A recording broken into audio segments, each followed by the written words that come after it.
जय हिंद। नमस्कार साथियों, आप सभी का मोस्ट वेलकम है आज के इस न्यू क्लास में। साथियों, आज के इस क्लास में हम लोग बिहार पुलिस मध्य निषेध के लिए प्रीवियस ईयर्स क्वेश्चन पढ़ने वाले हैं जो आपके एग्जाम के लिए मोस्ट इंपॉर्टेंट होंगे साथियों। तो चलिए हम लोग करते हैं क्लास को स्टार्ट। आप सभी को क्लास अच्छा लगे तो क्लास को लाइक करके आप लोग जो है चैनल को सब्सक्राइब कर लीजिएगा ताकि आने वाले डेली क्लास आपके पास सबसे पहले पहुँचे। चलिए साथियों, देखिए आज का जो आपका पहला नंबर प्रश्न क्या है। प्रश्न आप सभी के यहाँ पे है, उत्पादन की दृष्टि से भारत का प्रमुख खाद्यान्न है।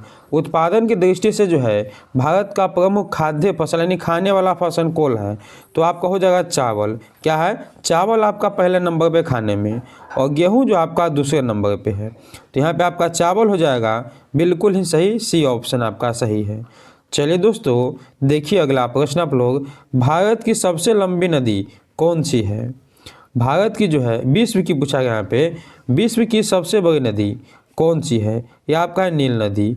विश्व की पूछे तो नील नदी, और पूछे आपसे कि भारत की सबसे लंबी नदी कौन सी है, तो भारत की जो सबसे लंबी नदी आपकी गंगा नदी कौन सी है, गंगा नदी है। कितना किलोमीटर में, तो 2525 किलोमीटर में आपका यह है। ठीक है ना। चलिए दोस्तों, देखिए अगला प्रश्न आप लोग, भूकंप की तीव्रता मापने वाला यंत्र क्या कहलाता है। तो भूकंप की तीव्रता मापते हम लोग रिएक्टर स्केल में। यहाँ पे आपका ए ऑप्शन जो है वह सही होगा। अगला प्रश्न देखिए दोस्तों, अगला आप सभी का यहाँ पे है, लोकतांत्रिक सरकार के 3 अंग है। लोकतांत्रिक सरकार के 3 अंग कौन कौन है। एक आपका होता है कार्यपालिका, न्यायपालिका और विधायिका। कार्यपालिका, न्यायपालिका और विधायिका, ये ऑप्शन आपका हो जाएगा यहाँ पे सही दोस्तों। चलिए दोस्तों, देखिए अगला प्रश्न यहाँ पे, अगला प्रश्न आप सभी का, 1961 में पहली बार दोनों सदनों में गतिरोध दूर करने के लिए संयुक्त अधिवेशन किस विधेयक के लिए बुलाया गया था। यह बुलाया गया था आपके दहेज निरोधक विधेयक के लिए। ये ऑप्शन आपका दोस्तों यहाँ पे बिल्कुल ही सही है। अब चलिए अगला प्रश्न देखिए। अगला आप सभी का है, भारत में CAG नियंत्रण एवं महालेखन परीक्षण की नियुक्ति कौन करते हैं। यह करते हैं आपके राष्ट्रपति। जब भी नियुक्ति की बात आए राष्ट्रपति होंगे। ऑप्शन आपका बी होगा सही। अगला क्वेश्चन आप सभी का है, किस संवैधानिक संशोधन ने अनुच्छेद 14, 19 और 31 के तहत प्रदत्त मूल अधिकारों पर नीति निर्देशक तत्वों को कानूनी बुनियाद प्रदान है। कौन से संविधान संशोधन के तहत, तो यह आपके हो जाएंगे 42वें संविधान संशोधन के तहत। ऑप्शन नंबर सी सही है। यह हुआ कब था, तो 1900 यह आपका जो है 76 में हुआ था। ठीक है ना। 1976 में आपका 42वां संविधान संशोधन हुआ। 44वां संविधान संशोधन जो है यह आपका 1978 में हुआ था। इसको भी आपको याद कर लेना है। ठीक है। चलिए अगला प्रश्न देखिए आप लोग, 73वें संविधान संशोधन में पंचायत के कितने स्तर रखने की सिफारिश की गई थी। तो पंचायत के जो है 3 स्तर रखने की सिफारिश की गई। ऑप्शन आपका सी होगा यहाँ पे सही। अगला प्रश्न देखिए साथियों, अगला आप सभी का क्या है, पंचायतों की शक्तियों, प्राधिकार तथा उदारियता की प्रावधान किया गया है। जो आपका पंचायतों की शक्तियों, प्राधिकार और उदारियता का जो प्रावधान है यह किस अनुच्छेद में है, तो यह अनुच्छेद आपका हो जाएंगे क्या, अनुच्छेद 243 के 6 में। ठीक है ना। ऑप्शन नंबर आपका डी होगा, सी होगा सही यहाँ पे। चलिए अगला आप सभी का क्या है यहाँ पे, उच्च न्यायालय के न्यायाधीशों की नियुक्ति कौन करते हैं। आपको पहले ही बता चुके हैं कि जब भी नियुक्ति की बात आए आप लोग राष्ट्रपति को टिक कीजिएगा। ये ऑप्शन आपका सही होगा। राज्यपाल जो है यह किसी भी राज्य में नियुक्ति की बात आए तो आपके राज्यपाल हो जाएंगे। ठीक है ना। चलिए अगला क्वेश्चन देखते हैं हम लोग। अगला आप सभी क्या है, पूर्व योजना आयोग कब कहलाया।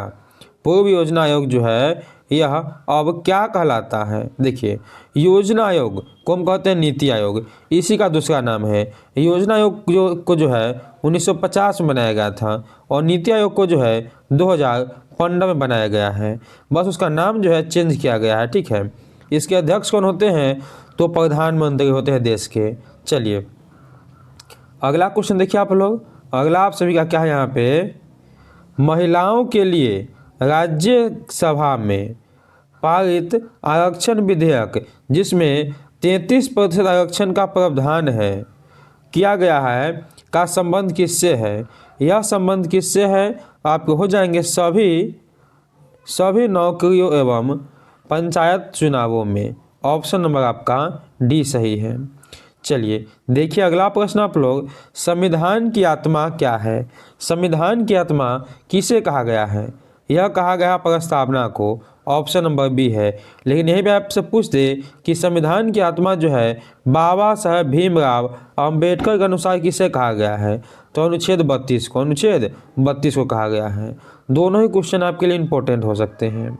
चलिए अगला प्रश्न देखिए आप लोग, महात्मा गांधी ने असहयोग आंदोलन को कब वापस लिया? असहयोग आंदोलन को जो है महात्मा गांधी ने वापस लिया था 1922 में, यानी फरवरी 1922 में लिया था। यहाँ पे आपका ए ऑप्शन हो जाएगा सही दोस्तों। देखिए दोस्तों अगला क्वेश्चन आपका है, भारत में संपूर्ण क्रांति का आह्वान किसने किया था? यह सभी क्वेश्चन आपको हम बता भी चुके हैं कि संपूर्ण क्रांति जो है 1974 में हुआ था। 1974 में आपका जो है संपूर्ण क्रांति हुआ, कहाँ पे? तो पटना में, ठीक है। और यह दिए कौन थे? जयप्रकाश नारायण जी यानी जेपी जी। चलिए दोस्तों अगला प्रश्न देखिए, 1946 में भारत एक कैबिनेट मिशन में कितने सदस्य थे? 1946 में जो है भारत एक कैबिनेट मिशन में कितने सदस्य थे? तो यहाँ पे आपके हो जाएंगे ऑप्शन नंबर सी, ठीक है, 3 सदस्य थे। अगला क्वेश्चन देखिए दोस्तों, 1857 की क्रांति के समय भारत का गवर्नर जनरल कौन था?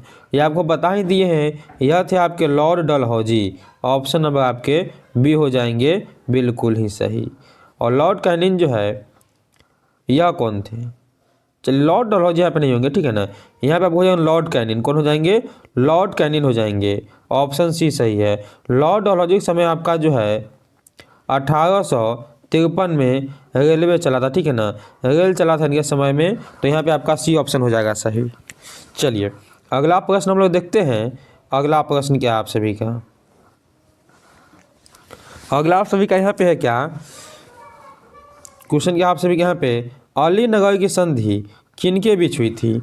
अलीनगर की संधि जो है यह किनके बीच हुआ दोस्तों, आप सभी को बताना है। चलिए तो अलीनगर की संधि आपका हुआ था ब्रिटेन और सिराजुद्दौला के बीच। ऑप्शन आपका बी हो जाएगा सही। अगला आप सभी क्या है, मुगल मेवाड़ संधि कब हुआ था? मुगल मेवाड़ संधि जो है ये आपके हुए थे 1615 में। ऑप्शन नंबर आपका बी होगा सही। चलिए अगला देखिए आप लोग, चार मीनार स्थित है। चार मीनार जो है यह कहाँ पे है? यह आपका हैदराबाद में है। डी ऑप्शन आपका हो जाएगा बिल्कुल ही सही। चलिए किस वर्ष बिहार किसान सभा की स्थापना की गई थी? तो बिहार किसान सभा की स्थापना जो है 1929 में की गई। ऑप्शन नंबर आपका बी होगा बिल्कुल ही यहाँ पे सही। अब देखिए दोस्तों अगला आप सभी का है, किस मुगल सम्राट के शासनकाल में मुगल दरबार में चाहर तस्लीम और जमीन बोस लागू किया गया? किसके शासनकाल में लागू हुआ? ये आपके थे कौन? तो शाहजहां। ऑप्शन नंबर आपका सी हो जाएगा सही यहाँ पे। अगला देखिए आप लोग दोस्तों, दिल्ली सल्तनत की सर्वप्रथम महिला राज्यकर्ता कौन थी? तो दिल्ली सल्तनत की आपके हो जाएंगे रजिया सुल्तान। क्या हो जाएंगी?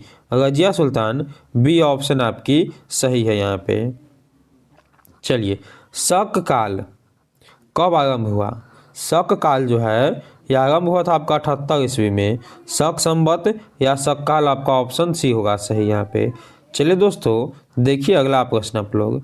अगला क्या आप सभी के यहाँ पे महाराजाधिकार की उपाधि अपनाने वाला प्रथम गुप्त शासक कौन था। महाराजाधिकार की जो आपका उपाधि है यह धारण किया था सबसे पहले आपके चंद्रगुप्त प्रथम। ये ऑप्शन आपके हो जाएंगे बिल्कुल ही सही। चलिए अगला देखिए आप लोग। मगध राज्य की प्राचीन राजधानी थी। मगध राज्य की जो है प्राचीन राजधानी था आपका राजगृह। ऑप्शन नंबर डी होगा सही यहाँ पे। अगला आप सब लोग देखिए यहाँ पे अगला क्वेश्चन क्या आपका गायत्री मंत्र की रचना किसने की थी। गायत्री मंत्र आपका ऋग्वेद में मिलता है, ठीक है ना। कहाँ पे तो ऋग्वेद में आपको मिलता है गायत्री मंत्र। और इसकी रचना जो है वह किए थे कौन, वो आपको हो जाएंगे विश्वामित्र। कौन किए, विश्वामित्र किए थे। इसको आप लोग अच्छे से याद कर लीजिएगा। चलिए अगला प्रश्न देखिए आप लोग। भारत में पशुपालन एवं कृषि के प्राचीनतम साक्ष्य प्राप्त हुए हैं। यह हुए आपके कहाँ से, तो मेरठगढ़ से, मेहरगढ़ से हुए हैं। डी ऑप्शन आपके यहाँ पे सही हो जाएंगे। चलिए दोस्तों अब देखिए आप लोग अगला प्रश्न। अगला आप सभी के यहाँ पे है हाल ही में प्रसिद्ध भारतीय कलाकार हिम्मत शाह का निधन हो गया। उन्हें निम्न में से किस प्रकार से सम्मानित किया गया था। उन्हें कौन सा पुरस्कार मिला था, आपको वही तो पूछा गया है। तो आपके हो जाएंगे क्या यहाँ पे, तो यहाँ पे आप लोग देखिएगा तो क्या आंसर आपका सभी का हो जाएगा। यहाँ पे आप सभी का हो जाएगा 29 का क्या उपयुक्त सभी मिला था आपको, ठीक है। डी ऑप्शन आपका हो जाएगा यहाँ पे बिल्कुल ही सही। चलिए दोस्तों देखिए अगला प्रश्न आप लोग। संयुक्त राष्ट्र ने वर्ष 2025 में प्रतिवर्ष किस दिन को विश्व ग्लेशियर दिवस के रूप में मनाने के निर्णय लिया है। विश्व ग्लेशियर दिवस जो है यह कब मनेगा, तो यहाँ पे आपका जो है ऑप्शन क्या हो जाएगा सही। तो यहाँ पे आप लोग कहिएगा कि 20 अप्रैल को, ठीक है ना। ऑप्शन नंबर आपका डी होगा सही। तो दोस्तों यह थे आपको यहाँ पे। चलिए यहाँ पे आप लोग ऑप्शन ए की जगह सही, ठीक है ना। 21 मार्च को ये ऑप्शन आपका हो जाएगा यहाँ पे बिल्कुल ही सही। तो यह है दोस्तों आज के टोटल इंपॉर्टेंट प्रश्न। आप लोग क्लास कैसा लगा आप लोग हमें कमेंट में बताइएगा। और क्लास अच्छा लगा तो प्लीज़ आप लोग लाइक करके वीडियो को और चैनल को सब्सक्राइब कर लीजिएगा ताकि आने वाले डेली क्लास आपके पास सबसे पहले पहुँचे। चलिए हम लोग मिलते हैं एक नेक्स्ट वीडियो में, तब तक के लिए जय हिंद जय भारत।